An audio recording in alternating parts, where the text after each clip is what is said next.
Welcome to Voodoo Whiskey Gaming, and this is not a normal late review because I'm reviewing this. This is the Scuf Vantage controller for the PS4. Why am I reviewing it? Because, honestly, I have never really loved the PS4 controller. I think we should have moved past it a while ago. I honestly think, while it's not a horrible controller, and it's honestly the best PlayStation controller there has been, I do think Xbox has had better controllers. Specifically the 360, I think the Xbox One, they needed to round it out a bit more, but whatever. But also Xbox took it a step further and made an even better controller when they made the Xbox One Elite controller. And I just think it's silly with how intensely Sony has been dominating this generation that they never made their own Elite style controller. They have licensed off a few to some other companies, but to put it simply, they've never made one of their own. And yes, I am aware that this is not a first-party controller, but the difference is it's being made by a company that has been customizing controllers for years, has a reputation for making customized, like, Elite-style controllers. Also, all the footage you see is me using this controller. I played with it all weekend, just hardcore, really went into it. Played a bunch of different games for hours and hours each, just to get the feel of it, to see what I like and don't like in this controller. So firstly, there's the back, there's these lovely, lovely paddles, and I gotta say, they're not quite as well placed as the Elite paddles are. That being said, even on the Elite controller, I only use 2 of the paddles, which is true on this. These 2 right here, not super comfy. Another thing you can do, which I chose not to, is extend these triggers. I didn't see the need of it. I don't really require that. The way I hold my controller is fine. Another thing you may notice, there's a button here and a button here. You can program those as well as the paddles, and they're very easy to program. You can program them on the fly, basically. All you do is use the little switch on the bottom, press whichever button you want to program. Say you want to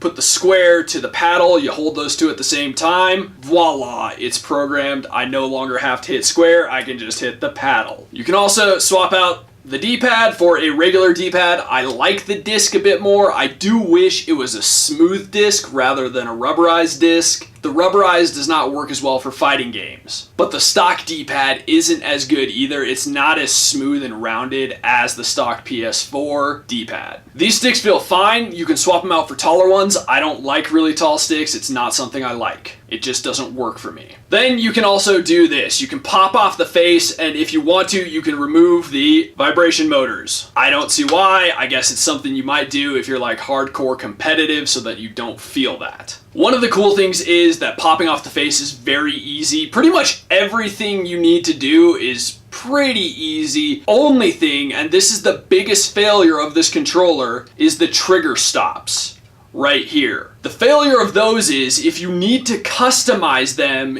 you can't easily do that. It's not a program, it's mechanical. There's a little tool you have to use, and you have to pop this off, the trigger face, and then tighten it and play with it. It kinda sucks, honestly. It's very different from the Elite, because the Elite, you go into an app on your Xbox and you can customize your trigger sensitivity or where you're mapping these buttons to. It's nice with the Vantage that you can just change that kind of stuff on the fly, but it's also kind of a pain in the ass because if you want to change that for a variety of games, you have to change it every game. Whereas with the Elite, all you have to do is set up a profile, you make all the adjustments you want, you map the buttons the way you want to, you adjust the sensitivity the way you want to, and you save that profile, and then you can switch to it fairly easily. The Xbox Elite has a little switch on the front, so you have 2 saved on there at any time. If you want to change any of those out, you just go into the app and change those out. The other thing I will say, as much as I do enjoy this controller,